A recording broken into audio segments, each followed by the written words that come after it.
Sino ba ang presidente natin ngayon? Bongbong Marcos. Tama. Kailan ba nadeklara ang Independence Day?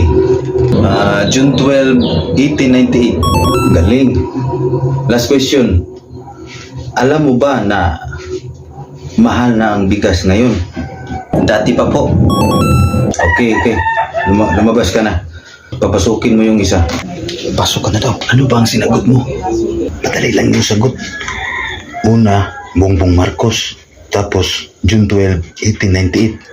Tapos, dati pa po. Okay, salamat. Opo ka. Salamat sir. Anong pangalan mo? Bongbong Marcos. Kailan kayo pinanganak? June 12, 1898. Sira ulo ka ba? Dati pa po.